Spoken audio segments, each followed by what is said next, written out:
ദൈവത്തിൻ്റെ അതിപരിശുദ്ധ നാമം വാഴ്ത്തപ്പെടുമാറാകട്ടെ. ബ്രെഡ് ഓഫ് ലൈഫിലേക്ക് വീണ്ടും എല്ലാവർക്കും സ്വാഗതം. ഇന്നത്തെ നമ്മുടെ ചിന്തയ്ക്കായിട്ട് എഹെസ്കേൽ പ്രവചനം 22-ാം അധ്യായത്തിൻ്റെ 14-ാം വാക്യം വായിക്കാം. ഞാൻ നിന്നോട് കാര്യം തീർക്കുന്ന നാളിൽ നീ ധൈര്യത്തോടെ നിൽക്കുമോ? നിന്റെ കൈകൾ ബലപ്പെട്ടിരിക്കുമോ? യഹോവയെ ഞാൻ അത് അരുളി ചെയ്തിരിക്കുന്നു, ഞാൻ നിവർത്തിക്കുകയും ചെയ്യും. ഒന്നുകൂടെ വായിക്കാം. ഞാൻ നിന്നോട് കാര്യം തീർക്കുന്ന നാളിൽ നീ ധൈര്യത്തോടെ നിൽക്കുമോ? നിന്റെ കൈകൾ ബലപ്പെട്ടിരിക്കുമോ?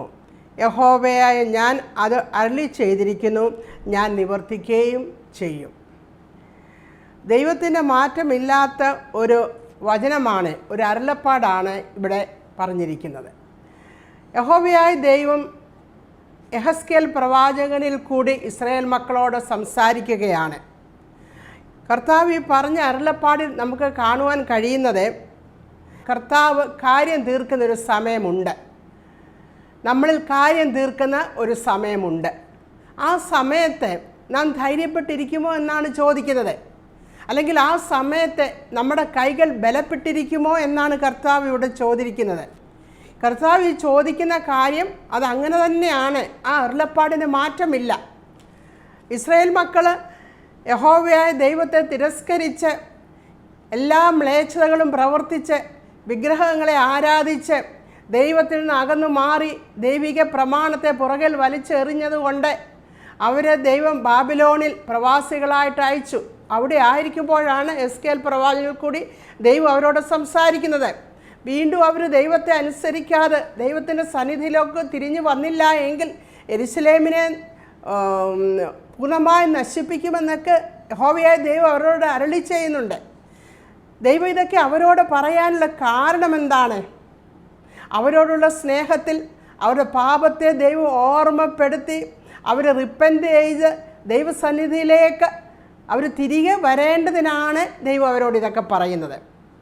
അന്ന് ദൈവം അവരോട് പറഞ്ഞ കാര്യം ദൈവത്തിൻ്റെ ആത്മാവ് ഇന്ന് വ്യക്തമായി നമ്മളോട് സംസാരിക്കുകയാണ്. നമുക്കും കാര്യം തീർക്കുന്ന ഒരു നാളുണ്ട്. ദൈവമക്കളെ പറ്റി പറയുമ്പോൾ ദൈവത്തിൻ്റെ മുൻപാകെ കാര്യം തീർക്കുന്ന ഒരു സമയമുണ്ട്. നമ്മൾ ഈ ലോകത്തിൽ ജീവിച്ചതിനൊക്കെ എങ്ങനെയാണെന്നുള്ള കാര്യം തീർക്കുന്ന ഒരു സമയമുണ്ട്. അപ്പോൾ കർത്താവ് നമ്മളോട് ചോദിക്കുകയാണ്, ആ സമയത്ത് നീ ധൈര്യത്തോടെ നിൽക്കുമോ? നിന്റെ കരങ്ങൾ ബലപ്പെട്ടിരിക്കുമോ? കാരണം ഞാൻ അരുളി ചെയ്ത് നിവർത്തിക്കുന്ന ദൈവമാണെന്ന് കർത്താവ് പറയുന്നുണ്ട്. എന്നാൽ ഈ കർത്താവ് തന്നെ ഹോശേയ പ്രവചനം 14-ാം അധ്യായത്തിന് 2-4 വരെ വാക്യങ്ങളിൽ പറയുന്നുണ്ട്, നിങ്ങൾ അനുതാപ വാക്യങ്ങളോടുകൂടെ എൻ്റെ സന്നിധിയിൽ തിരികെ വന്നാൽ ഞാൻ പാപം ചെയ്തു പോയി, ഞാൻ തെറ്റ് ചെയ്തു പോയി എന്ന് പറഞ്ഞുകൊണ്ട് നിങ്ങൾ തിരികെ വന്നാൽ നിങ്ങളുടെ പിന്മാറ്റത്തെ ഞാൻ ചികിത്സിച്ച് സൗഖ്യമാക്കുമെന്ന് പറയുന്നു. നിങ്ങളുടെ പിന്മാറിപ്പോയതിനെല്ലാം നിങ്ങൾ അനുതാപ വാക്യങ്ങളോടുകൂടി തിരികെ വന്നാൽ ഞാൻ നിങ്ങളെ ചികിത്സിച്ച് സൗഖ്യമാക്കുമെന്ന് യഹോവയായ ദൈവം പറയുന്നുണ്ട്.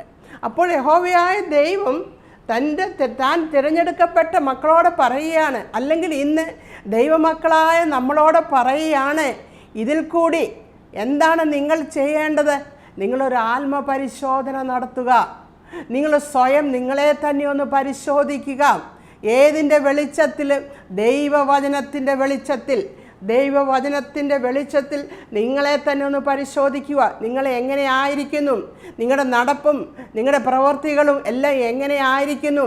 ദൈവത്തിൻ്റെ ഹിതപ്രകാരമാണോ നിങ്ങൾ ജീവിക്കുന്നതെന്ന് നിങ്ങളൊരു ആത്മപരിശോധന നടത്തുക എന്നാണ് ഇന്ന് കർത്താവ് നമ്മളോട് പറയാൻ ആഗ്രഹിക്കുന്ന കാര്യം. ഇന്നത്തെ നമ്മളോടുള്ള നമ്മുടെ കർത്താവിൻ്റെ അരുളപ്പാട് എന്തെന്ന് ചോദിച്ചാൽ, നാം നമ്മെ തന്നെ ഒന്ന് പരിശോധിക്കുക. നാം ഒരു ആത്മപരിശോധന നടത്തുക എന്നുള്ളത്. നമ്മൾ റിപ്പൻറ്റ് എന്നിട്ട് ദൈവത്തിൻ്റെ ഹിതപ്രകാരമുള്ള അല്ല നമ്മുടെ ജീവിതമെങ്കിൽ ദൈവം കാര്യം തീർക്കുന്ന നാളിൽ നമുക്ക് ധൈര്യത്തോടെ നിൽക്കുവാൻ സാധിക്കുകയില്ല, അല്ലെങ്കിൽ നാം ബലപ്പെട്ടിരിക്കുകയില്ല എന്ന തോന്നലാണ് നമ്മുടെ മനസ്സിൽ കടന്നു വരുന്നതെങ്കിൽ, പ്രിയപ്പെട്ടവരെ, നമ്മൾ കർത്താവിൻ്റെ സന്നിധിയിൽ അനുതാപവാക്യങ്ങളോടുകൂടി കടന്നു വരുവാനാണ് കർത്താവ് നമ്മളെക്കുറിച്ച് ആഗ്രഹിക്കുന്നത്. അപ്പോൾ കർത്താവ് നമ്മളെ വിവിധമായ പ്രയാസങ്ങളിൽ കൂടിയും പ്രശ്നങ്ങളിൽ കൂടെയൊക്കെ ഒരുപക്ഷെ കടത്തിക്കൊണ്ടുപോയി ഒരു ശുദ്ധീകരണം പ്രാപിച്ച് ദൈവസന്നിധിയിൽ തിരികെ വരുവാൻ കർത്താവ് നമ്മളെപ്പറ്റി ആഗ്രഹിക്കുന്നു. എബ്രായ ലേഖനം 10-ാം അധ്യായം 31-ാം വാക്യത്തിൽ എബ്രായ ലേഖന കർത്താവ് ഇങ്ങനെ പറയുന്നുണ്ട്, ജീവനുള്ള ദൈവത്തിൻ്റെ കയ്യിൽ വീഴുന്നത് എത്ര ഭയങ്കരമെന്ന്. ദൈവം സ്നേഹവാനായ ദൈവമാണ്, കരുണയും സ്നേഹവും കൃപയും നിറഞ്ഞവനാണ്, മഹാദയവുള്ളവനാണ്. അപ്പോൾ തന്നെ ആ ദൈവം കാൽവറിയിൽ കാണിച്ച സ്നേഹത്തെ നാം തിരസ്കരിക്കുകയാണെങ്കിൽ, ദൈവത്തെ നാം മറന്ന് ജീവിക്കുകയാണെങ്കിൽ, ദൈവഹിതപ്രകാരമല്ല നാം ജീവിക്കുന്നതെങ്കിൽ നമ്മുടെ മുമ്പിൽ കാര്യം തീർക്കുന്ന ഒരു സമയമുണ്ട്. അപ്പോൾ ദൈവം നമ്മളെ ന്യായം വിധി നടത്തും. അപ്പോൾ ദൈവം ന്യായം വിധിക്കുന്ന ഒരു സമയത്തിലേക്ക് വരുമ്പോൾ ദൈവത്തിൻ്റെ സന്നിധിയിൽ നമുക്ക് നിൽക്കാൻ പറ്റുമോ എന്നുള്ളത് നമ്മളെ തന്നെ ശോധന ചെയ്യുന്നത് നന്നായിരിക്കും. അതുതന്നെയാണ് ഇയ്യോബ് ചോദിക്കുന്നുണ്ട്. ഇയ്യോബ് 13-ാം വാക്യത്തിൽ പറയുന്നുണ്ട്, അവൻ നിങ്ങളെ പരിശോധിച്ചാൽ നന്നായി കാണുമോ എന്ന് ചോദിക്കുന്നു. അവൻ നിങ്ങളെ പരിശോധിച്ചാൽ നന്നായി കാണുമോ? പ്രിയപ്പെട്ടവരെ, നമ്മുടെ ജീവിതത്തെ ഒന്ന് നോക്കാം. ദൈവം നമ്മളെ പരിശോധിക്കുന്ന ഒരു സമയമുണ്ട്. ദൈവം നമ്മുടെ കാര്യങ്ങൾ തീർക്കുന്ന ഒരു സമയമുണ്ട്. എങ്ങനെയാണ് കർത്താവ് കാര്യം തീർക്കുന്നത്? അല്ലെങ്കിൽ എങ്ങനെയാണ് ദൈവം നമ്മളെ ശോധന ചെയ്യുന്നത്? റോമാലേഖനം 2-ാം അധ്യായത്തിൻ്റെ 16-ാം വാക്യത്തിൽ പറയുന്നുണ്ട്. അവിടെ പറയുന്നു,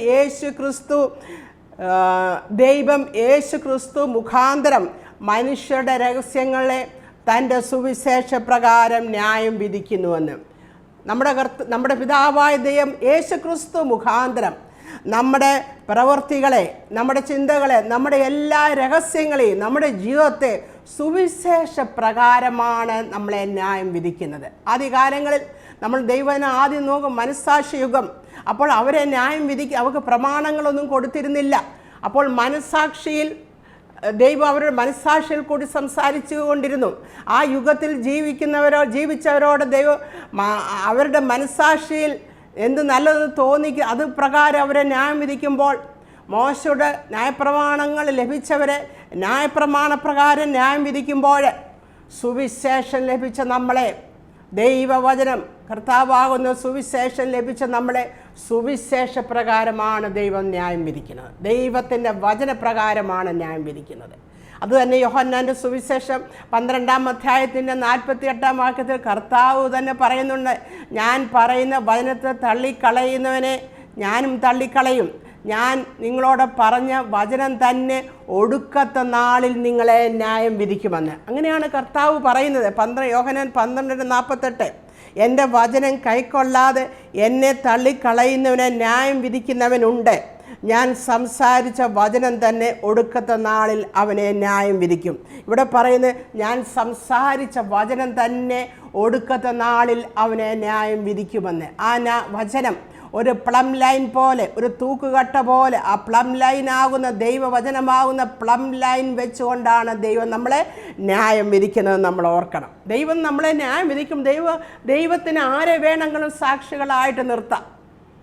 ദൈവം നമ്മൾ സംസാരിച്ചില്ല, ഞാൻ കേട്ടിട്ടില്ല എന്നൊന്നും നമുക്ക് പറയാനൊക്കത്തില്ല. നമുക്കറിയാം, പഴയ നിയമത്തിൽ ദാനിയേലിൻ്റെ പുസ്തകത്തിൽ ബെൽസസറിൻ്റെ കാര്യം പറയുന്നുണ്ട്. ബെൽസസർ രാജാവ്,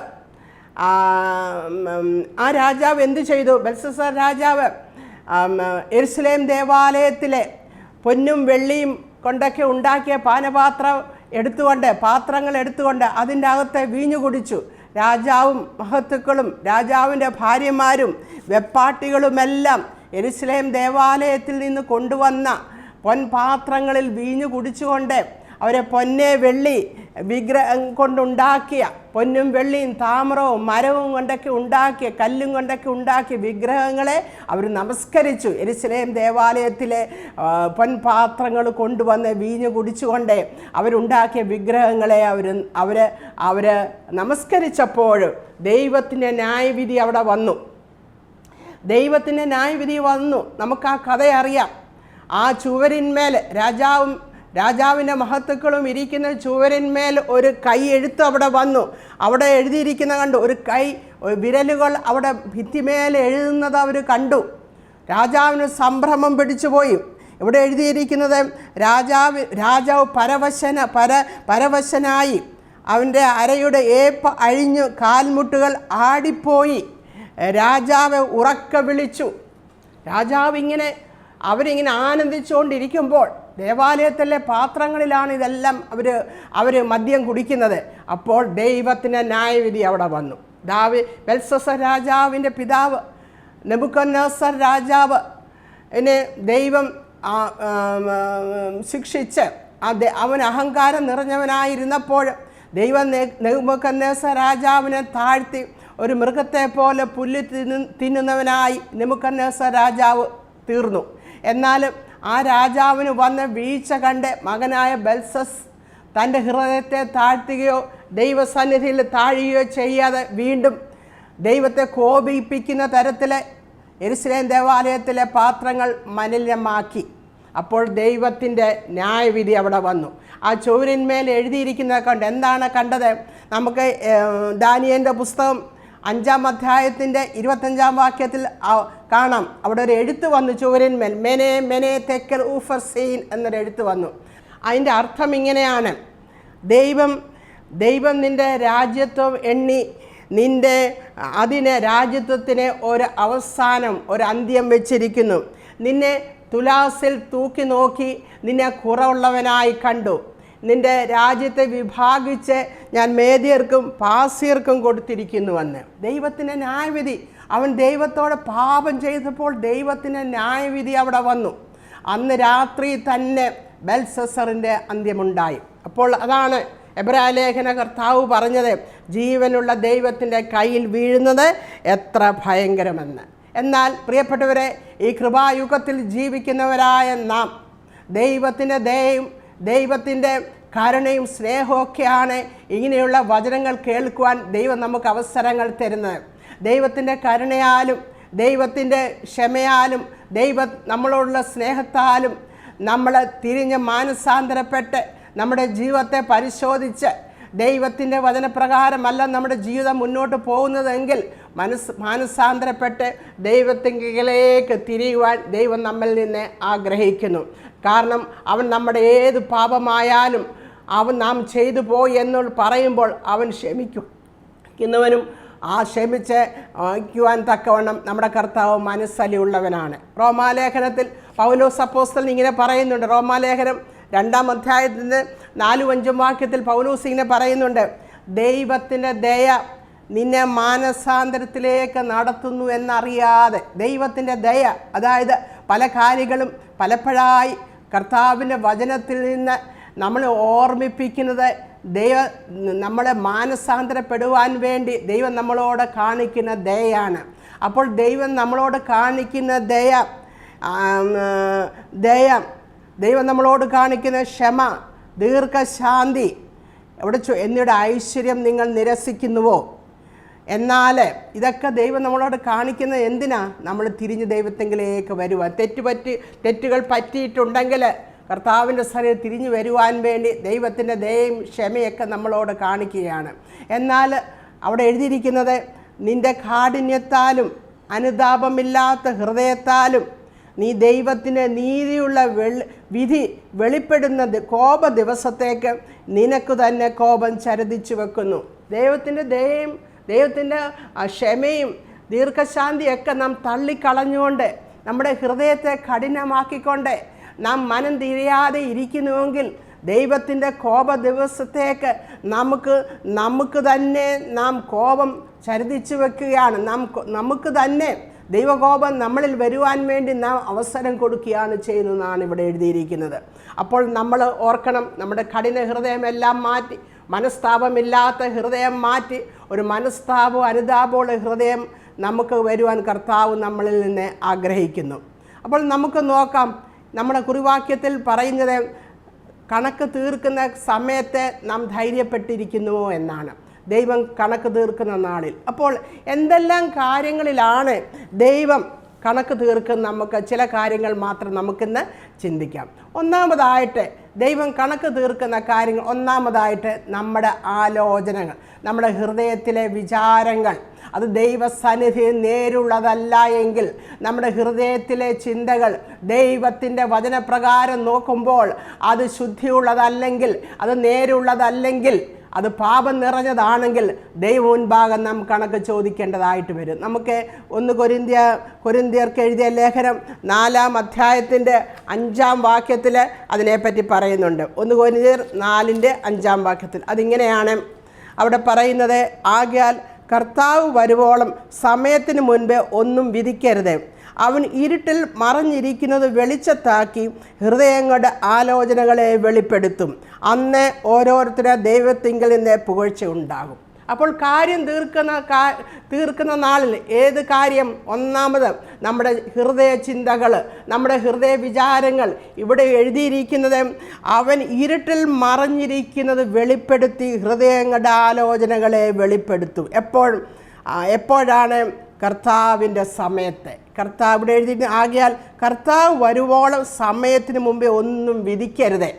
നമ്മൾ വിധിക്കേണ്ട കർത്താവ് നമ്മുടെ ഹൃദയത്തിൽ മറഞ്ഞിരിക്കുന്ന ആലോചനകളെ കർത്താവ് തന്നെ ആ സമയത്ത് പുറത്തു കൊണ്ടുവരും. അപ്പോൾ പ്രിയപ്പെട്ടവരെ, നമ്മൾ ധൈര്യമുള്ളവരായിരിക്കുമോ? നാം നമ്മുടെ കൈകൾ ബലപ്പെട്ടിരിക്കുമോ? നമുക്ക് പറയാൻ പറ്റുകയില്ല, ഞാൻ പറഞ്ഞിട്ടില്ല, ഞാൻ ചിന്തിച്ചിട്ടില്ല എന്ന് നമുക്ക് പറയാൻ പറ്റുകയില്ല. കാരണം ദൈവം റെവലേഷൻ 2-ന്റെ 23-ാം വാക്യത്തിൽ പറയുന്നു, അവൻ ഉൾപ്പൂകളെയും ഹൃദയങ്ങളെയും ആരായുന്നവനാണ്. നമ്മുടെ ഹൃദയ രഹസ്യങ്ങളെ അറിയുന്നവനാണ് നമ്മുടെ കർത്താവ്. ഉൾപ്പൂകളെയും ഹൃദയങ്ങളെയും ആരായുന്നവനാണ് നമ്മുടെ കർത്താവ്. നമ്മൾ എന്തെന്ന് ചിന്തിക്കുന്നത്, നമ്മൾ എന്താണ് ചിന്തിക്കുന്നതെന്ന് നമ്മൾ പുറമേ പറയണ്ട, അത് കർത്താവിന് മനസ്സിലാകും. ആ ആലോചനകളെ ദൈവം നമ്മളെ വിധിക്കുന്ന സമയം, ന്യായവിധിയുടെ സമയത്ത് ദൈവം പുറത്തു കൊണ്ടുവരും. അതൊരു കാര്യം തീർക്കുന്ന സമയത്ത് ഇരുട്ടിലിരുന്ന് ആരും ചിന്തിച്ചില്ല, നമ്മൾ ചിന്തിച്ചത് ആരും അറിഞ്ഞില്ല, എന്നാൽ കർത്താവ് അറിഞ്ഞു. അതിന് നാം കണക്ക് കൊടുക്കേണ്ടതായിട്ട് വരും. നമുക്കറിയാം, ഒരു സ്ത്രീ കർത്താവ് വന്നപ്പോൾ അവൾ നല്ല പെർഫ്യൂം, ആ തൈലം പൊട്ടിച്ച് കർത്താവിൻ്റെ കാൽക്കൽ ഒഴിച്ചു, കർത്താവിൻ്റെ തലമുടി തലയിൽ ഒഴിച്ചു. അപ്പോൾ അവിടെ ഇരുന്ന ശിഷ്യന്മാർ അവിടെ പറയുന്നുണ്ട്, ഈ വെറും ചെലവ് എന്തിന് ഇത് വിറ്റ് ദരിദ്രന്മാർക്ക് കൊടുത്തുകൂടെ എന്ന് ശിഷ്യന്മാരെ ഉള്ളുകൊണ്ട് പറഞ്ഞു, നീരസപ്പെട്ടു. ഈ സ്ത്രീ ഇങ്ങനെയൊക്കെ ചെയ്തപ്പോൾ, ഇവരൊരു പാപിയായ സ്ത്രീ, ഇവർക്കിത് വിറ്റ് 300 വെള്ളിക്കാശം ദരിദ്രർക്ക് കൊടുത്തുകൂടെ എന്നൊക്കെ പറഞ്ഞ് നീരസത്തോടെ പറഞ്ഞ് അവരുടെ ഉള്ളിൽ ആ സ്ത്രീയോട് അവർ ഭർഷിച്ചു. അങ്ങനെയാണ് അവിടെ എഴുതിയിരിക്കുന്നത്. എന്നാൽ ഒരു വാക്കും അവരുടെ വായിൽ നിന്ന് പുറത്തു വന്നില്ല. യേശു പറഞ്ഞു, അവരെ വിടുവിൻ, അവളെ അസഹ്യപ്പെടുത്തുന്നത് എന്തിനേന്ന്. അവർ ഉള്ളത്തിലാണ് ഇതൊക്കെ അവർ ചിന്തിച്ചത്. എന്നാൽ ഉൾപ്പൂകളെ അറിയുന്നവനായ ദൈവ രഹസ്യങ്ങളെ അറിയുന്നവനായ കർത്താവ് ആ ശിഷ്യന്മാരോട് പറയുന്നുണ്ട്, യേശു പറയുന്നുണ്ട്, അവളെ വിടുവിൻ, അവളെ അസഹ്യപ്പെടുത്തുന്നത് എന്തിനേന്ന്. അപ്പോൾ നമ്മുടെ ചിന്തകളെ കാര്യം തീർക്കുന്നൊരു സമയമുണ്ടെന്ന് ഓർത്തോണം പ്രിയപ്പെട്ടത്. നമുക്കറിയാം ലൂസിഫറിനെ പറ്റി യെശയ്യാപ്രവചനം 14-ാം അധ്യായത്തിൻ്റെ 13-14 വാക്യത്തിൽ ലൂസിഫർ ഇങ്ങനെ പറയുന്നുണ്ട്. അവിടെ പറയുന്നത്, ഞാൻ സ്വർഗത്തിൽ കയറും, എൻ്റെ സിംഹാസനം ദൈവത്തിൻ്റെ നക്ഷത്രങ്ങൾക്ക് മീതെ ഞാൻ വെക്കും, ഞാൻ ഉത്തരദിക്കിൻ്റെ അതിർത്തിയിൽ സമാഗമന പർവ്വതത്തിൽ ഞാൻ വാണ അരുളും, ഞാൻ അത്യുന്നതനായവനോട് സമനാകും എന്ന് ഹൃദയത്തിൽ പറഞ്ഞു. അവിടെ ലൂസിഫർ പറയുകയാണ്, ഞാൻ അത്യുന്നതനോട് ഞാൻ സമനാകും, ഞാൻ ദൈവത്തോട് സമനാകും എന്ന് ഹൃദയത്തിൽ ലൂസിഫർ പറഞ്ഞു. കെരൂബുകൾ വിടർത്തി പറക്കുന്ന ഒരു മാലാഖയായിരുന്നു ലൂസിഫർ. എന്നാൽ ദൈവത്തോട് സമനാകുമെന്ന്, ഞാൻ ദൈവത്തിൻ്റെ സിംഹാസനത്തിൽ, ദൈവത്തിൻ്റെ നക്ഷത്രങ്ങൾക്ക് മീതെ എൻ്റെ സിംഹാസനം വെക്കും, ഞാൻ അത്യുന്നതനോട് സമനാകുവൻ ഉള്ളത്തിൽ പറഞ്ഞ ഉടനെ തന്നെ, ആ ഉള്ളത്തിൽ ചിന്തിച്ച ഉടനെ തന്നെ അവൻ വെട്ടേറ്റ് നിലത്ത് വീണു. പ്രിയപ്പെട്ടവരെ, നമ്മുടെ ഹൃദയ വിചാരങ്ങൾ ദൈവത്തിൻ്റെ വചനപ്രകാരമല്ല എങ്കിൽ പ്രിയപ്പെട്ടവരെ, അത് നാം ദൈവത്തിന് മുൻപാകെ കണക്ക് കൊടുക്കേണ്ടി വരുമെന്നാണ് ഇതിനകത്തുനിന്ന് നാം മനസ്സിലാക്കുന്നത്. നമുക്ക് പൂർണ്ണമായ ഒരു രൂപാന്തരം വരുമ്പോൾ നമ്മുടെ ഹൃദയം ശുദ്ധീകരണം പ്രാപിക്കും. നമ്മുടെ ഹൃദയത്തെ ഒരു ശുദ്ധീകരണത്തിന് വേണ്ടി കർത്താവിൻ്റെ കരങ്ങൾ നമുക്ക് ഏൽപ്പിക്കാം. യിരെമ്യാപ്രവചനം 17-ന്റെ 10-ാം വാക്യത്തിൽ പറയുന്നത്, ഹൃദയം സകലത്തെക്കാട്ടിൽ കപടവും വിഷവുമുള്ളത്, അത് ആരാഞ്ഞറിയുന്നവൻ ആർ? ഞാൻ ഹൃദയത്തെ ശോധന ചെയ്ത് അന്തരംഗങ്ങളെ പരീക്ഷിച്ച് ഓരോരുത്തന് അവനവൻ്റെ നടപ്പിനും പ്രവർത്തിക്കും തക്ക പ്രതിഫലം കൊടുക്കുമെന്ന്. അപ്പോൾ ദൈവം നമ്മുടെ ഹൃദയങ്ങളെ ശോധന ചെയ്ത് അന്തരംഗങ്ങളെ പരീക്ഷിച്ച് ഓരോന്നിൻ്റെ പ്രവൃത്തിക്ക് തക്ക പ്രതിഫലം കൊടുക്കുമെന്ന്. പ്രിയപ്പെട്ടവർ, അതുകൊണ്ട് നമുക്കൊരു ഹൃദയ ശുദ്ധീകരണത്തിലേക്ക് നമുക്ക് പോകാം.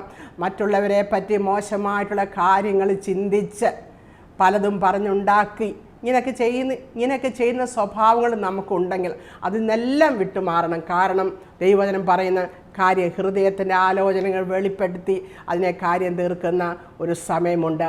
അപ്പോൾ ആ ഹൃദയത്തിൻ്റെ ആലോചന ദൈവസന്നിധി തെറ്റാണ് എങ്കിലും ദൈവത്തിൻ്റെ മുമ്പിൽ നാം ധൈര്യപ്പെട്ടിരിക്കുമോ എന്ന് ചിന്തിച്ച് നോക്കുക. അതുകൊണ്ട് ഒരു ഹൃദയ ശുദ്ധീകരണത്തിന് ദൈവത്തിൻ്റെ കരങ്ങളിൽ നമ്മളെ ഏൽപ്പിക്കുക. അടുത്തതായിട്ട് നമ്മുടെ വാക്കുകളെ ന്യായം വിധിക്കുന്ന ഒരു ദൈവമാണ്. നമ്മുടെ വാക്കുകൾ നമുക്ക് മത്തായിയുടെ സുവിശേഷം 12-ാം അധ്യായത്തിൻ്റെ 36-37 വാക്യത്തിൽ ഇങ്ങനെ പറയുന്നുണ്ട്. അവിടെ പറയുന്നത്, എന്നാൽ മനുഷ്യർ പറയുന്ന ഏത് നിസ്സാര വാക്കിനും ന്യായവിധി ദിവസത്തിൽ കണക്ക് ബോധിപ്പിക്കേണ്ടതായിട്ട് വരുമെന്ന് ഞാൻ നിങ്ങളോട് പറയുന്നു. ആരാ പറയുന്നത്? കർത്താവ് പറയുന്നത്. മനുഷ്യർ പറയുന്ന ഏത് നിസ്സാര വാക്കിനും ന്യായവിധി ദിവസത്തിങ്കൽ കണക്ക് ബോധിപ്പിക്കേണ്ടതായി വരുമെന്ന് ഞാൻ നിങ്ങളോട് പറയുന്നു. നിന്റെ വാക്കുകളാൽ നീതീകരിക്കപ്പെടുകയും നിന്റെ വാക്കുകളാൽ കുറ്റം വിധിക്കപ്പെടുകയും ചെയ്യുമെന്ന്. കണ്ടോ, നമ്മുടെ വാക്കുകൾ ദൈവസന്നിധിയിൽ കണക്ക് തീർക്കുന്ന ഒരു സമയമുണ്ട്. നാം എന്തെല്ലാം വാക്കുകളാണ് ഒരു ദിവസം പറയുന്നത്? നമ്മുടെ അഹങ്കാരത്തോടുകൂടിയുള്ള സംസാരം, മറ്റുള്ളവരെ മുറിവേൽപ്പിക്കുന്ന സംസാരം, മറ്റുള്ളവരെ താറടിക്കുന്ന സംസാരം, മറ്റുള്ളവരെ നിസ്സാരന്മാരായി കണ്ടുള്ള സംസാരം, മറ്റുള്ളവരെ വേദനിപ്പിക്കുന്ന സംസാരം, ഭോഷ്ക് പറയുക. ഇങ്ങനെയുള്ള സംസാരങ്ങളെല്ലാം കർത്താവ് ന്യായം വിധിക്കും. അതാ പറയുന്നത്, ഏത് നിസ്സാര വാക്കിനും ന്യായവിധി ദിവസത്തിൽ കണക്ക് ബോധിപ്പിക്കേണ്ടവരായി വരും. പ്രിയപ്പെട്ടവരെ, നമ്മുടെ സംസാരം എങ്ങനെയാണ്? നമ്മുടെ സംസാരം എങ്ങനെയാണ്? ദൈവവചനപ്രകാരമാണ് നമ്മളെ ന്യായം വിധിക്കുന്നത്. മറ്റുള്ളവരോട് കമ്പയർ ചെയ്ത് ഒരുപക്ഷെ അവരെക്കാട്ടും നല്ലവരായിരിക്കും നാം എന്ന് ചിന്തിച്ചുകൊണ്ട് അവരെക്കാട്ടും നല്ല പ്രവർത്തികൾ ചെയ്യുന്നുണ്ട് എന്നൊക്കെ നമ്മൾ ചിന്തിക്കുന്നുണ്ടായിരിക്കാം. എന്നാൽ പ്രിയപ്പെട്ടവരെ, കർത്താവ് നമ്മളെ ന്യായം വിധിക്കുന്നത് ദൈവത്തിൻ്റെ വചനപ്രകാരമാണെന്ന് നമ്മൾ മറന്നു പോകരുത്. നമ്മുടെ സംസാരം ഏത് വിധത്തിലാണ്? നമ്മൾ ഭോഷ്ക് സംസാരിക്കുന്നവരാണോ? കർത്താവിൻ്റെ വചനം പറയുന്നുണ്ട്, അത് എഫേസ്യ ലേഖനം 4-ാമത്തെ അധ്യായം 25-ാം വാക്യത്തിൽ പറയും, നിങ്ങൾ ഭോഷ്ക് ഉപേക്ഷിച്ച് തമ്മിൽ ഒരുവനോടൊരുവൻ സ്നേഹത്തോടെ ഭോഷ്ക് ഉപേക്ഷിച്ച് സംസാരിക്കാൻ പറയുന്നു. ഭോഷ്ക് ദൈവവചനം പറയുന്നു, യേശു തന്നെ പറയുന്നുണ്ട്, പിശാചിനെ അവൻ ഭോഷ്ക് പറയുന്നവനും ഭോഷ്കിൻ്റെ അപ്പനുമാണ്, ഞാനോ സത്യം പറയുന്നുവെന്ന്. പ്രിയപ്പെട്ടവരെ, നമ്മുടെ സംസ്കാരം എങ്ങനെയാണ്? നമ്മുടെ സംസാരം എങ്ങനെയാണ്? നമ്മൾ ഭോഷ്ക് പറയുന്നവരാണോ? അഹങ്കാര സംസാരമാണോ നമ്മുടെ ഉള്ളിലുള്ളത്? നമ്മൾ ഭോഷ്ക് പറയുന്നുണ്ടോ? അനന്യാസ് സഫീറയുടെ കാര്യം പറയുന്നുണ്ട്. അവരുടെ നിലമെല്ലാം വിറ്റ് അതിൻ്റെ പകുതി ഭാഗം കൊണ്ടുവന്ന് കുറച്ച് ഭാഗം കൊണ്ടുവന്നപ്പോൾ ശിഷ്യന്മാർ ചോദിക്കും, ഇത്രയ്ക്കോ നീ വിറ്റതെന്ന് ചോദിക്കും. അതെ, ഇത്രയ്ക്ക് തന്നെ എന്ന് പറയുന്നുണ്ട്. അപ്പോൾ പത്രോസ് അവിടെ പറയുന്നുണ്ട്, നീ പരിശുദ്ധാത്മാവിനോട് വ്യാജം പറയുവാൻ തക്കവണ്ണം പിശാച് വ്യാജം കാണിപ്പാൻ സാത്താൻ നിൻ്റെ ഹൃദയം വശീകരിച്ചത് എന്തെന്ന്. സാത്താൻ നിൻ്റെ ഹൃദയം വശീകരിച്ചു എന്തിനെ? ഭോഷ്ക് പറയുവാൻ. പ്രിയപ്പെട്ടവരെ, നമ്മുടെ സംസാരം എങ്ങനെയാണ്? ഈ സംസാരത്തിന് ദൈവത്തിൻ്റെ സന്നിധിയിൽ നാം കണക്ക് പറയേണ്ട ഒരു സമയമുണ്ട്. അപ്പോൾ നാം ധൈര്യപ്പെട്ടിരിക്കുമോ? നമ്മുടെ കരങ്ങൾ ബലപ്പെട്ടുമിരിക്കുമോ? മൂന്നാമതായിട്ട് നമ്മുടെ പ്രവൃത്തികൾക്ക് നാം കണക്ക് പറയേണ്ടതായിട്ട് വരും. 1 കൊരിന്ത്യർ 3-ാം അധ്യായത്തിൻ്റെ 10 മുതൽ 15 വരെയുള്ള വാക്യങ്ങളിൽ നമ്മുടെ പ്രവൃത്തികളെല്ലാം തീയിൽ കൂടെ ശോധന ചെയ്യും. ആ വെന്തുപോകുന്ന പ്രവൃത്തികളുമുണ്ട്, നിലനിൽക്കുന്ന പ്രവൃത്തികളുമുണ്ട്. നിലനിൽക്കുന്ന പൊന്നെ, വെള്ളി, വിലേറിയ മുത്ത, ഇതൊക്കെ തീയിൽ കൂടെ പോകുമ്പോൾ അത് ശുദ്ധീകരണം പ്രാപിച്ച് അതുപോലെ നല്ലതായിട്ട് വരും. എന്നാൽ അതുപോലെ നമ്മുടെ പ്രവൃത്തികൾ ദൈവത്തിൻ്റെ സന്നിധിയിൽ നേരുള്ളതാണെങ്കിൽ, നല്ലതാണെങ്കിൽ, ആ തീയിൽ കൂടി ദൈവം നമ്മളെ ശോധന ചെയ്യുമ്പോൾ അത് നശിച്ചു പോകാതെ നിലനിൽക്കും. എന്നാൽ അത് ദൈവം ശോധന ചെയ്യുമ്പോൾ, തീയിൽ കൂടി ശോധന ചെയ്യുമ്പോൾ അത് നശിച്ചു പോകുന്നതാണെങ്കിൽ, അത് വൈക്കോൽ, പുല്ല്, മരം, വൈക്കോൽ ഇവ തീയിൽ കൂടി പോകുമ്പോൾ നശിച്ചു പോകുന്നത് പോലെ നമ്മുടെ പ്രവൃത്തികൾ ദൈവസന്നിധി നേരുള്ളതല്ല എങ്കിൽ അത് നമ്മളെ ശോധന ചെയ്യുമ്പോൾ നശിച്ചു പോകും. ദൈവം നമ്മുടെ പ്രവൃത്തിയിൽ കൂടിയാണ് നമ്മളെ ശോധന ചെയ്യുന്നത്. കർത്താവ് സഭകളോട് സംസാരിക്കുമ്പോൾ പറയുന്നത്, ഞാൻ നിൻ്റെ പ്രവൃത്തി റെവലേഷനിൽ നമുക്ക് കാണുവാനും കഴിയും. കർത്താവ് സഭകളോട് പറയുന്നത്, ഞാൻ നിൻ്റെ പ്രവൃത്തി അറിയുന്നു എന്ന്. നമ്മൾ പറയുന്നത് കേട്ടും അല്ലെങ്കിൽ മറ്റുള്ളവർ നമ്മളെപ്പറ്റി പറയുന്നത് കേട്ടും ഒന്നുമല്ല കർത്താവ് നമ്മുടെ കാര്യം തീർക്കുന്നത്. ദൈവത്തിൻ്റെ വചനപ്രകാരത്തിൽ നോക്കിക്കൊണ്ട് നമ്മുടെ പ്രവൃത്തികൾ നോക്കി ദൈവം നമ്മളെ കാര്യം തീർക്കുന്ന നാളിൽ നാം ബലപ്പെട്ടിരിക്കുന്നുവെന്ന് നമ്മുടെ ജീവിതത്തെ നമ്മളെ ഒന്ന് ആത്മപരിശോധന നമുക്ക് നടത്താം. കർത്താവ് തന്നെ ദൈവവചനത്തിലുണ്ട്. റെവലേഷൻ 14 അധ്യായത്തിൻ്റെ 13 വാക്യത്തിൽ പറയുന്നുണ്ട്, കർത്താവിലും മരിക്കുന്ന മൃതന്മാർ ഭാഗ്യവാന്മാർ, അവരുടെ പ്രയത്നങ്ങളിൽ നിന്ന് വിശ്രമിക്കേണ്ടതാകുന്നു, അവരുടെ പ്രവൃത്തികൾ അവരെ അനുഗമിക്കുന്നുവെന്ന്. അവരുടെ പ്രവൃത്തികളാണ്, നമ്മുടെ പ്രവൃത്തികൾ നമ്മളെ അനുഗമിക്കും. പ്രിയപ്പെട്ടവരെ, നമ്മുടെ പ്രവൃത്തികൾ എങ്ങനെയാണ്, നമ്മൾ എങ്ങനെയാണ് പ്രവർത്തിക്കേണ്ടതെന്ന് ദൈവവചനത്തിൽ പറയുന്നുണ്ട്. ഒന്നാമതായിട്ട് നമ്മുടെ പ്രവൃത്തികൾ എങ്ങനെ ആയിരിക്കണം? കൊലോസ്യ ലേഖനം 3:23 പറയുന്നുണ്ട്, നമ്മൾ എന്ത് ചെയ്താലും നമ്മൾ മനുഷ്യർക്ക് നല്ല, കർത്താവിനെന്നവണ് നല്ല മനസ്സോടെ ചെയ്യുവാൻ പറയുന്നു. നമ്മുടെ പ്രവൃത്തികൾ നല്ല മനസ്സോടെ, മനുഷ്യർക്ക് നല്ല, ദൈവത്തിനെന്ന പോലെ മനസ്സോടെ ചെയ്യുവാൻ പറയുന്നു. വേറൊരു ഭാഗത്ത് പറയുന്നുണ്ട്, സഭാപ്രസംഗി 9:10 വാക്യത്തിൽ പറയുന്നുണ്ട്, നിങ്ങൾ ചെയ്യുന്നതൊക്കെയും ശക്തിയോടെ ചെയ്യുക എന്ന്. അതായത് നിങ്ങൾ ചെയ്യുന്നതൊക്കെ നല്ലവണ്ണം ചെയ്യുക എന്ന്. What ever you do well. നമ്മൾ എന്ത് ചെയ്താലും നല്ലതായിട്ട് ശക്തിയോടെ അതിനെ ചെയ്യുക. അവിടെ ബാക്കി പറയുന്നത്, നിങ്ങൾ ചെല്ലുന്ന പാതാളത്തിൽ അവിടെ പ്രവൃത്തിയോ അറിവോ ജ്ഞാനമോ ഒന്നുമില്ല. അതുകൊണ്ട് നാം എന്ത് ചെയ്താലും നല്ലവണ്ണം ശക്തിയോടെ ചെയ്യുക. നമ്മൾ മറ്റുള്ളവർക്ക് അർഹിക്കുന്ന തരത്തിൽ നാം ചെയ്യുക. അടുത്തായിട്ട് നാം ഒരു പ്രവൃത്തി ചെയ്യുമ്പോൾ ദൈവവചനം പറയുന്നു, അവിടെ പറയുന്നത്, നിങ്ങൾ ചെയ്യുന്നതെല്ലാം സ്നേഹത്തിൽ ചെയ്യുവിനെന്ന്. പ്രിയപ്പെട്ടവരെ, നമ്മൾക്ക് ഏത് പ്രവൃത്തി ചെയ്താലും നമുക്കത് സ്നേഹത്തിൽ ചെയ്യാം. കാരണം നമ്മുടെ പ്രവൃത്തി നോക്കിയാണ് കർത്താവ് നമ്മളെ കാര്യം തീർക്കുന്നത്. അതുകൊണ്ട് നമ്മുടെ പ്രവൃത്തി അത് നമുക്ക് പെർഫെക്റ്റായിട്ടൊന്നും ചെയ്യാൻ പറ്റുകയില്ലായിരിക്കും. എന്നാൽ നമ്മളെ എന്നാൽ നമ്മൾ ചെയ്യുന്ന സ്നേഹത്തോടെ, നല്ല മനസ്സോടെ, സ്നേഹത്തോടെ, വിശ്വസ്തയോടെ ആ പ്രവൃത്തികൾ ചെയ്യുമ്പോൾ, ദൈവത്തിൻ്റെ മുമ്പിൽ നിൽക്കുമ്പോൾ നമുക്ക് ധൈര്യത്തോടും ബലത്തോടും നമുക്ക് നിൽക്കുവാൻ കഴിയും. അടുത്തതായിട്ട് ദൈവം കാര്യം തീർക്കുന്ന കാര്യമെന്ന് പറഞ്ഞാൽ, നമ്മൾ കൊടുക്കുന്ന കാര്യത്തിൽ, കൊടുക്കുന്ന കാര്യത്തിൽ നാം എങ്ങനെയാണ്? ആവർത്തന പുസ്തകം 15 അധ്യായത്തിൻ്റെ 10 വാക്യത്തിൽ ഇങ്ങനെ പറയുന്നുണ്ട്, നീ അവന് കൊടുത്തേ മതിയാവൂ, കൊടുക്കുമ്പോൾ ഹൃദയത്തിൽ വ്യസനം തോന്നരുതേ, നിന്റെ ദൈവമായ യഹോവ നിന്റെ സകല പ്രവൃത്തികളിലും സകല പ്രയത്നത്തിലും അത് നിമിത്തം നിന്നെ അനുഗ്രഹിക്കും. കർത്താവ് പറയുകയാണ്, നമ്മൾ കൊടുക്കുന്നതിനെ പറ്റി. നമ്മൾ കർത്താവിൻ്റെ വേലയ്ക്ക് നമ്മൾ കൊടുക്കണം, ആവശ്യത്തിലിരിക്കുന്നവർക്ക് നമ്മൾ കൊടുക്കണം. അതിനെപ്പറ്റിയാണ് ഇവിടെ പറയുന്നത്. നമുക്കറിയാം, ഒരു വിധവ 2 കാശിട്ട് ഒരു വിധവയുടെ ഒരു കാര്യം കർത്താവ് പറഞ്ഞിട്ടുണ്ടല്ലോ. ധനവാന്മാരൊക്കെ വളരെയധികം പൈസ ഇട്ടു, എന്നാൽ ഈ വിധവയായ സ്ത്രീ വെറും 2 കാശ് മാത്രമേ ഇട്ടുള്ളൂ. ധനവാന്മാർ വളരെയധികം, പലരും വളരെ ഇട്ടെന്നാണ് വേദപുസ്തകത്തിൽ എഴുതിയിരിക്കുക. എന്നാൽ ഈ വിധവയായ സ്ത്രീ 2 കാശേ ഇട്ടുള്ളൂ. എന്നാൽ കർത്താവ് പറഞ്ഞു, അവളാണ് ഏറ്റവും കൂടുതലിട്ട, കാരണം അവൾക്കുള്ളതൊക്കെയും അവൾ ഇട്ടു എന്നാണ് പറയുന്നത്. അപ്പോൾ ദൈവം നമുക്ക് തന്നിട്ടുള്ളത് നമ്മൾ എങ്ങനെ കൈകാര്യം ചെയ്യുന്നു, ദൈവം നമുക്ക് തന്നിട്ടുള്ള സമ്പത്ത്, നമുക്ക് സമ്പത്തുണ്ടാക്കാൻ ശക്തി തരുന്നത് ദൈവമാണ്, തന്നത് ദൈവമാണ്. അത് നമ്മൾ എങ്ങനെയാണ് ദൈവനാമത്തിനും മറ്റുള്ളവർക്കും അത് ചിലവാക്കുന്നുള്ള ദൈവം കണക്ക് ചോദിക്കുന്ന ഒരു കാര്യമാണ്. ദൈവവചനം പ്രോവേഴ്സ് 19:17 പറയുന്നുണ്ട്, എളിയവനോട് കൃപ കാണിക്കുന്നവൻ യഹോവയ്ക്ക് വായ്പ കൊടുക്കുന്നുവെന്ന്. അതുകൊണ്ട് പ്രിയപ്പെട്ടവരെ, ദൈവം നമുക്ക് തന്നിരിക്കുന്നതിനെ ദൈവത്തിൻ്റെ ഹിതപ്രകാരം നമുക്ക് ചിലവാക്കാം, നമുക്ക് ദൈവവേലയ്ക്ക് വേണ്ടി നമുക്ക് കൊടുക്കാം, എളിയവരെ സഹായിക്കുന്നതിൽ നമുക്ക് കൊടുക്കാം. കാരണം നമ്മളത് കൊടുത്തേ പറ്റുമെന്ന് ദൈവത്തിൻ്റെ വചനത്തിൽ പറയുന്നു. അടുത്തതായിട്ട് ദൈവം കണക്ക് തീർക്കുന്ന കാര്യം നമ്മുടെ സമയം, നമ്മുടെ ആയുസ്, നമ്മുടെ സമയമെല്ലാം കർത്താവ് ചോദിക്കുക. എഫേസ്യ ലേഖനം 5 അധ്യായത്തിൻ്റെ 16 വാക്യത്തിൽ പറയുന്ന സമയം തക്കത്തിൽ ഉപയോഗിക്കുക എന്ന്. നമുക്ക് ലോകത്തിൽ ദൈവം നമുക്ക് ഈ ലോകത്തിൽ ആയുസ് തന്നിരിക്കുന്നത് നമ്മുടെ കാര്യങ്ങൾ മാത്രം നോക്കി ജീവിക്കാനല്ല പ്രിയപ്പെട്ടവരെ.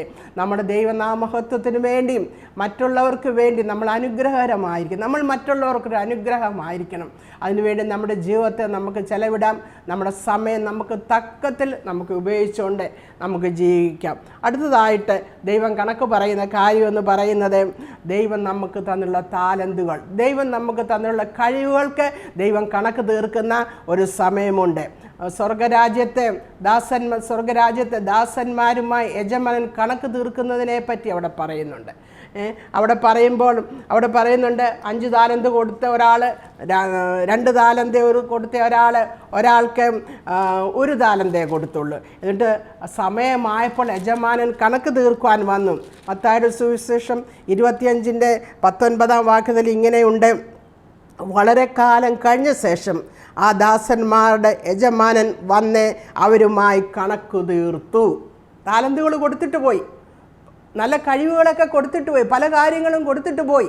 എങ്ങനെ വ്യാപാരം ചെയ്തെന്ന് അറിയാൻ വേണ്ടി കുറച്ച് നാൾ കഴിഞ്ഞപ്പോൾ ദാസന്മാരുടെ യജമാനൻ വന്ന് കണക്ക് തീർത്തു. പ്രിയപ്പെട്ടവരെ, കണക്ക് തീർക്കുന്ന ഒരു സമയമുണ്ട്. നമുക്ക് തന്നിരിക്കുന്ന താലന്തുകൾക്ക് കണക്ക് തീർക്കുന്ന ഒരു സമയമുണ്ട്. 5 കിട്ടിയവൻ 5 കൂടെ നേടി, 2 കിട്ടിയവൻ 2 കൂടെ നേടി. ഇവരോടെല്ലാം കർത്താവ് പറഞ്ഞു, നല്ലവനും വിശ്വസ്തനുമായ ദാസനെ, നീ 5 പട്ടണത്തിന് അധിപതി, നീ 2 പട്ടണത്തിന് അധിപതി, യജമാൻ്റെ സന്തോഷത്തിലേക്ക് പ്രവേശിക്കുക എന്ന്. എന്നാൽ 1 താലന്ത് കിട്ടിയവൻ അത് അവൻ കുഴിച്ചിട്ടപ്പോൾ കർത്താവ് പറയുന്നുണ്ട്, നീ അത് ബാങ്കിൽ കൊടുത്ത് പലിശയ്ക്ക് വാങ്ങിക്കൊടുക്കാൻ വയ്യായിരുന്നുവെന്ന്. എന്നിട്ട് അവനോട് എന്തുവാണ് അവിടെ പറയുന്നു, ദുഷ്ടനും മടിയനുമായ ദാസനെ, അവനെ പുറത്തുള്ള ഇരുട്ടിലേക്ക് തള്ളിക്കളവീൻ എന്ന് പറയുന്നുണ്ട്. പ്രിയപ്പെട്ടവരെ, നമുക്ക് തന്നിരിക്കുന്ന താലന്തുകൾ, നമുക്ക് തന്നിരിക്കുന്ന കഴിവുകൾക്ക് കർത്താവ് കണക്ക് ചോദിക്കുമെന്നാണ് ഇവിടെ പറഞ്ഞിരിക്കുന്നത്. നമ്മുടെ പ്രാപ്തി പോലെ ചെലവാക്കുവാൻ കർത്താവ് നമ്മളെ ഏൽപ്പിച്ചിരിക്കും. നമ്മുടെ പ്രാപ്തിക്ക് അനുസരിച്ചാണ് ദൈവം നമുക്ക് കഴിവുകൾ തന്നിരിക്കുന്നത്. അത് നമ്മൾ ദൈവത്തിൻ്റെ ഹിതപ്രകാരം നാം ചിലവിടുമ്പോൾ, ഉപയോഗിക്കുമ്പോൾ ദൈവത്തിന് മുമ്പിൽ നമ്മുടെ കണക്ക് ഇതിനെല്ലാം കണക്ക് തീർക്കുന്ന ഒരു സമയമുണ്ടെന്ന് ദൈവവചനത്തിൽ നമ്മൾ കേട്ടല്ലോ. നമ്മുടെ ഹൃദയത്തിൻ്റെ ആലോചനകൾ വെളിപ്പെട്ട് വരുന്ന ഒരു സമയമുണ്ട്. നമ്മുടെ സംസാരം, അത് നമ്മൾ സംസാരത്തിന് ഒരു കണക്ക് തീർക്കുന്ന സമയമുണ്ട്. നമ്മുടെ പ്രവൃത്തികൾക്ക് കണക്ക് തീർക്കുന്ന സമയമുണ്ട്. ദൈവം നമുക്ക് തന്നിരിക്കുന്ന സമയത്തിന് കണക്ക് തീർക്കുന്ന ഒരു സമയമുണ്ട്. ദൈവം നമുക്ക് തന്നിരിക്കുന്ന സമ്പത്തിന് കണക്ക് തീർക്കുന്ന ഒരു സമയമുണ്ട്. ദൈവം നമുക്ക് തന്നിരിക്കുന്ന ആയുസ്സിന്, ദൈവം നമുക്ക് തന്നിരിക്കുന്ന താലന്തുകൾക്കെല്ലാം കണക്ക് തീർക്കുന്ന ഒരു സമയമുണ്ട്. പ്രിയപ്പെട്ടവരെ, ദൈവത്തിൻ്റെ വചനപ്രകാരം ദൈവം നമ്മളെ ന്യായം വിധിക്കുമ്പോൾ, സുവിശേഷ പ്രകാരം നമ്മളെ ന്യായം വിധിക്കുമ്പോൾ, പ്രിയപ്പെട്ടവരെ, ആ കണക്ക് തീർക്കുന്ന സമയത്തിലെ നമ്മുടെ കൈകൾ ബലപ്പെട്ടിരിക്കുമോ? നാം ധൈര്യത്തോടെ ആയിരിക്കുമോ? ഇന്ന് കർത്താവ് നമ്മളോട് ചോദിക്കുകയാണ്, ആ കണക്ക് തീർക്കുന്ന സമയം ദൈവത്തിൻ്റെ സന്നിധി മുമ്പിൽ നാം നിൽക്കുമ്പോൾ നമ്മൾ എങ്ങനെ നിൽക്കും? നമ്മൾ ഇപ്പോൾ പറഞ്ഞ പ്രകാരം, ദൈവത്തിൻ്റെ ഹിതപ്രകാരമല്ല നാം ചിന്തിക്കുകയും സംസാരിക്കുകയും പ്രവർത്തിക്കുകയും ചെയ്യുന്നതെങ്കിൽ, എല്ലാ കാര്യങ്ങളും ചെയ്യുന്നതെങ്കിൽ, സുവിശേഷ പ്രകാരം ന്യായം വിധിക്കുന്ന സമയത്തെ നാം ഉത്തരം പറയേണ്ടതായിട്ട് വരും. അല്ല എങ്കിൽ ഈ വചനപ്രകാരം നമുക്ക് തെറ്റുകൾ പറ്റിയിട്ടുണ്ടെങ്കിൽ കർത്താവിൻ്റെ സന്നിധിയിൽ അനുതാപവാക്യത്തോടുകൂടി കടന്നു വന്നാൽ നമ്മളെ ചികിത്സിച്ച് സൗഖ്യമാക്കുന്ന കർത്താവാണ് നമ്മുടെ പിതാവ്. അതുകൊണ്ട് ദൈവം നമ്മളോട് കാണിക്കുന്ന സ്നേഹം, ദയ, ക്ഷമ, ദീർഘശാന്തി എന്നിവയുടെ ഐശ്വര്യം നാം മറുതലിക്കാതെ, അനുതാപമില്ലാത്ത ഹൃദയത്താലല്ല, കഠിന ഹൃദയത്താലുമല്ല, പിന്നെയോ അനുതാപത്തോടുകൂടി നമുക്ക് ദൈവസന്നിധി ചെല്ലാം.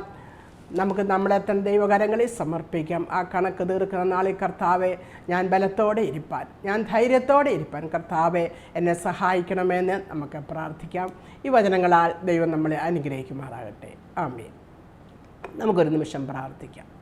കർത്താവെ, ഇന്ന് ഞങ്ങളെ കേൾപ്പിച്ച നല്ല വചനത്തിനായിട്ട് സ്തോത്രം. കർത്താവെ, ഞങ്ങളോട് കണക്ക് തീർക്കുന്ന ഒരു സമയമുണ്ടെന്ന് ഇന്ന് ഞങ്ങളെ കേൾപ്പിച്ചതിനെ ഓർത്ത് ഞങ്ങൾ നന്ദി പറയുന്നു. കർത്താവെ, ഞങ്ങളുടെ ജീവിതത്തിൽ ഇന്ന് കേട്ട വചനത്തിൻ്റെ വെളിച്ചത്തിൽ ഒന്ന് ശോധന ചെയ്യുവാൻ, ഞങ്ങളൊരാത്മ പരിശോധന നടത്തുവാൻ ഞങ്ങളെ സഹായിക്കണമേ. ഞങ്ങളുടെ വാക്കുകൾ, ഞങ്ങളുടെ പ്രവൃത്തികൾ, ഞങ്ങളുടെ ചിന്തകൾ, കർത്താവേ, ഹല്ലേലൂയ, ഞങ്ങളുടെ ജീവിതം തന്നെ എല്ലാത്തിനും കണക്ക് ബോധിപ്പിക്കേണ്ടതായിട്ടുള്ളൊരു സമയമുണ്ടല്ലോ ദൈവമേ. ദൈവവചനത്തിൽ പറയുന്നു, ഹല്ലേലൂയ, മരിച്ചവർക്ക് അവരുടെ പ്രവൃത്തിക്കനുസരിച്ച ന്യായവിധി ഉണ്ട്, അവരുടെ പ്രവൃത്തികൾക്കനുസരിച്ച ന്യായവിധി ഉണ്ടായി എന്ന് ദൈവവചനത്തിൽ പറഞ്ഞിട്ടുണ്ടല്ലോ കർത്താവേ. ഞങ്ങളുടെ പ്രവൃത്തികൾക്കനുസരിച്ചൊരു ന്യായവിധി ഉണ്ടല്ലോ ദൈവമേ. അത് ഞങ്ങൾ മനസ്സിലാക്കി ഇന്ന് കേട്ട വചനത്തിൻ്റെ വെളിച്ചത്തിൽ ഞങ്ങൾ തെറ്റുകൾ ചെയ്യുന്നുണ്ടെങ്കിൽ അവയേറ്റു പറഞ്ഞ് ഉപേക്ഷിച്ചുകൊണ്ട് കർത്താവിൻ്റെ സ്നേഹത്തിനും ദയയ്ക്കും കരുണയ്ക്കുമായി ഞങ്ങളെ തന്നെ സമർപ്പിക്കുന്നു. കർത്താവെ, പ്രാർത്ഥന കേട്ടതിനെ ഓർത്ത് സ്തോത്രം. കർത്താവായ യേശു ക്രിസ്തുവിൻ്റെ നാമത്തിൽ തന്നെ ആമേൻ. ദൈവം അനുവദിച്ചാൽ നമുക്ക് വീണ്ടും കാണാം.